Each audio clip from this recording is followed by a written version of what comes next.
নির্বাচনের আগে নানা ধরনের গুজব ও অপতথ্যে সোশ্যাল মিডিয়া সয়লাব থাকে। ইচ্ছাকৃতভাবে অপতথ্য ছড়ানোর পরিণাম কি? গুজব থেকে বাঁচতে আপনি কি পরামর্শ দিবেন? প্রিয় দর্শক, নির্বাচনকে ঘিরে শুধু নয়, বরং সারা বছর জুড়েই আমরা গুজব, প্রপাগান্ডা, অপতথ্য, তারপরে যেকোনো মিথ্যা সংবাদ এগুলো ছড়ানো, বিশেষ করে যেখানে কারোর কোনো দুর্বলতা, কারোর ব্যাপারে কোনো আপনার খারাপ কোনো কিছু আছে, সেরকম নিউজগুলোকে প্রচার করা, এটা যেন আমাদের বেশ মানে খুব উপভোগ্য একটা বিষয় পরিণত হয়েছে। খুবই দুর্ভাগ্যজনক বাস্তবতা এটি।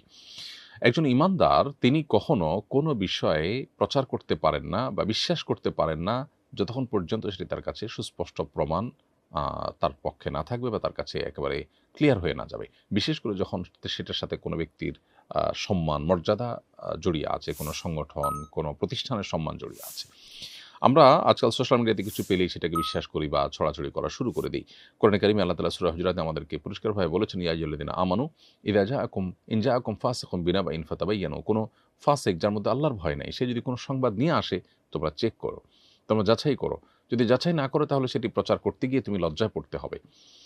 এমন হতে পারে তুমি আ প্রচার করার পর জানতে পারলে যে বিষয়টা সঠিক ছিল না, অপতথ্য ছিল, গুজব ছিল। এজন্য আ রাজনৈতিক স্বার্থ হাসিল করবার জন্য হোক বা অন্য কোনো কারণে প্রতিপক্ষের বা কোনো ব্যক্তির কোনো আ ব্যাপারে কোনো নেগেটিভ কিছু পেলেই সেটাকে আমরা প্রচার করা শুরু করব না, যতক্ষণ পর্যন্ত সেটির ব্যাপারে আমাদের নিশ্চিত ধারণা তৈরি না হবে। আল্লাহ কোরআনে কারিমে বলেছেন, ওয়ালা তাকফু মা লাইসা লাকা বিহি ইলম, যে বিষয়ে তোমার সুস্পষ্ট ধারণা নেই, সে বিষয়ে কোনো অবস্থান তুমি গ্রহণ করতে যাবে না। অর্থাৎ ধারণার উপর ভিত্তি করে আমি আ যা তা বলে বেড়াবো, এটা আমার জন্য জায়েজ নয়। এবং আরেকটি হাদিস রয়েছে এ সম্পর্কে, সেটি হলো যে কাফা বিল মারই কাযিবান আন ইউহাদ্দিসা বিকুল্লি মা সামিআ।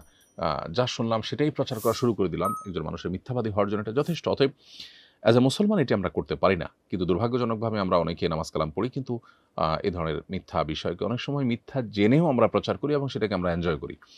এই যে সেটাকে আমরা উপভোগ্য বিষয় মনে করি, রসিয়ে, রসিয়ে আমরা প্রচার করি এবং চর্চা করি। এটা একজন ঈমানদারের চরিত্র নয়। আমরা যাবৎ না এ ধরনের বিষয় পরিহার করতে না পারব, ততক্ষণ পর্যন্ত আল্লাহর প্রিয়পাত্র হওয়ার বা ঈমানদার, খাঁটি ঈমানদার হওয়ার সুযোগ আমাদের নেই। বিধায় এ ধরনের বিষয়গুলোতে আমাদের সর্বোচ্চ সতর্ক থাকতে হবে।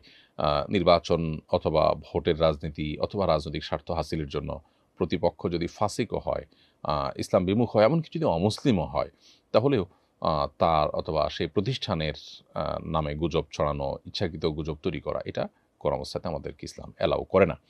অতএব এটাকে আমাদের পরিহার করতে হবে এবং দায়িত্বশীল মুসলমান হতে হবে। এরপরে প্রশ্ন হলো, আমার মায়ের বয়স ৫০, আমার বাবা মানসিক ভারসাম্যহীন। এখনো কি মার নফল রোজা রাখার জন্য বাবার অনুমতির প্রয়োজন আছে?